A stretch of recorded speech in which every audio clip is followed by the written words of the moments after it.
Champions trophy. ನಿನ್ನೆ ನಡೆದ champions ಟ್ರೋಫಿಯಲ್ಲಿ India ಮೂರನೇ ಬಾರಿಗೆ ಚಾಂಪಿಯನ್ಸ್ ಟ್ರೋಫಿಯನ್ನು ಗೆದ್ದುಕೊಂಡಿದೆ.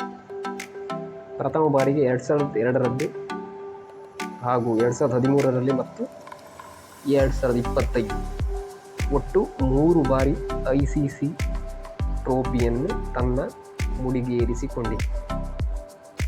ಟೂರ್ನಿಯುದ್ದಕ್ಕೂ ಉತ್ತಮ ಪ್ರದರ್ಶನ ನೀಡಿದ ಭಾರತ ಅತ್ಯುತ್ತಮವಾಗಿ ಜಯವನ್ನು ಸಾಧಿಸಿದೆ. ನ್ಯೂಜಿಲೆಂಡ್ 252 ರನ್ಗಳ ಗುರಿಯನ್ನು ನೀಡಿತ್ತು. ಟೀಮ್ ಇಂಡಿಯಾ ಯಶಸ್ವಿಯಾಗಿ ಆ ಗುರಿಯನ್ನು ತಲುಪಿದೆ. ರೋಹಿತ್ ಶರ್ಮಾ 76 ರನ್ಗಳನ್ನು ಬಾರಿಸಿ ಉತ್ತಮ ಆಟವಾಡಿದರು. ಕೊನೆಯಲ್ಲಿ ರಾಹುಲ್ ಹಾಗೂ ಜಡೇಜಾ ಪಂದ್ಯವನ್ನು ಮುಗಿಸಿದರು. ರೋಹಿತ್ ಶರ್ಮಾ ಅವರ ನಾಯಕತ್ವದಲ್ಲಿ ಇಂಡಿಯಾ ಎರಡು ಟ್ರೋಫಿ ಅಂದರೆ ICC ಟ್ರೋಫಿಯನ್ನು ಗೆದ್ದುಕೊಂಡಿದೆ. 20 ವರ್ಲ್ಡ್ ಕಪ್ ರೋಹಿತ್ ನಾಯಕತ್ವದಲ್ಲಿ ಗೆದ್ದುಕೊಂಡಿದ್ದು. ಇದೀಗ champions trophy. Rohit 2 ICC trophy Rohit ನಾಯಕತ್ವದಲ್ಲಿ ಇಂಡಿಯಾ ಗೆದ್ದುಕೊಂಡಿದೆ. ಒಟ್ಟು ಭಾರತದ ಮಡಿಲಿಗೆ 7 ICC ಟ್ರೋಫಿಗಳು ಬಂದಿವೆ. 2 ವರ್ಲ್ಡ್ ಕಪ್, 2 20 ವರ್ಲ್ಡ್ ಕಪ್ ಹಾಗೂ 3 ಚಾಂಪಿಯನ್ಸ್ ಟ್ರೋಫಿ. ಒಟ್ಟು 7 ಟ್ರೋಫಿಗಳನ್ನು ಇಂಡಿಯಾ ICC ಟ್ರೋಫಿಗಳನ್ನು ಗೆದ್ದುಕೊಂಡಿದೆ.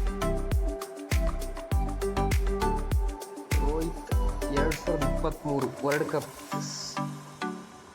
ಉತ್ತಮವಾಗಿ ಆಡಿ, ಆದರೆ ಫೈನಲ್ನಲ್ಲಿ ಆಸ್ಟ್ರೇಲಿಯಾ ಎದುರು ವರ್ಲ್ಡ್ ಕಪ್ ಸೋತಿತ್ತು. ಅದಾದ ಬಳಿಕ ರೋಹಿತ್ ಅವರ ಕ್ಯಾಪ್ಟನ್ ಅನ್ನು ಮೆಚ್ಚಲೇಬೇಕು. ಅದಾದ ನಂತರ ಅವರು ಛಲವನ್ನು ಬಿಡದ 2 ಟ್ರೋಫಿಗಳನ್ನು ಇಂಡಿಯಾಕ್ಕೆ ತಮ್ಮ ನಾಯಕತ್ವದಲ್ಲಿ ಗೆದ್ದುಕೊಟ್ಟಿದ್ದಾರೆ. ಇಂಡಿಯಾ ಗೆದ್ದುಕೊಂಡಿದೆ. ಸ್ಪಿನ್ನರ್ಗಳಿಗೆ ದುಬೈ ಪಿಚ್ ಸ್ಪಿನ್ನರ್ಗಳಿಗೆ ನೆರವಾಗುವ ಪಿಚ್. ಅತ್ಯುತ್ತಮ ಪ್ರದರ್ಶನ ಇಂಡಿಯಾ ಸ್ಪಿನ್ನರ್ಗಳು ನೀಡಿದರು. ಕುಲದೀಪ್, ಅಕ್ಷರ್, ಜಡೇಜಾ, ವರುಣ್ ಚಕ್ರವರ್ತಿ ಎಲ್ಲ ಸ್ಪಿನ್ನರ್ಗಳು ಟೂರ್ನಿಯುದ್ದಕ್ಕೂ ಉತ್ತಮ ಪ್ರದರ್ಶನ ನೀಡಿದರು. ಇದರೊಂದಿಗೆ ಎಲ್ಲ ಆಟಗಾರರ ಉತ್ತಮ ಪ್ರದರ್ಶನದೊಂದಿಗೆ ಇಂಡಿಯಾ 3ನೇ ಬಾರಿ ಚಾಂಪಿಯನ್ಸ್ ಟ್ರೋಫಿಯನ್ನು ತನ್ನ ಮಡಿಲಿಗೆ ಏರಿಸಿಕೊಂಡಿದೆ. ಟೀಮ್ ಇಂಡಿಯಾ ಇನ್ನಷ್ಟು ICC ಟ್ರೋಫಿಗಳನ್ನು ಗೆಲ್ಲುವಂತಾಗಲಿ ಎಂದು ಹೇಳುತ್ತಾ ನನ್ನ ವಿಡಿಯೋನ ಇಲ್ಲಿಗೆ ಮುಗಿಸ್ತಾ ಇದ್ದೇನೆ. ಇನ್ನೂ ಹೆಚ್ಚಿನ ಮಾಹಿತಿಗಾಗಿ ಚಾನಲನ್ನು ಸಬ್ಸ್ಕ್ರೈಬ್ ಮಾಡಿ. Thank you.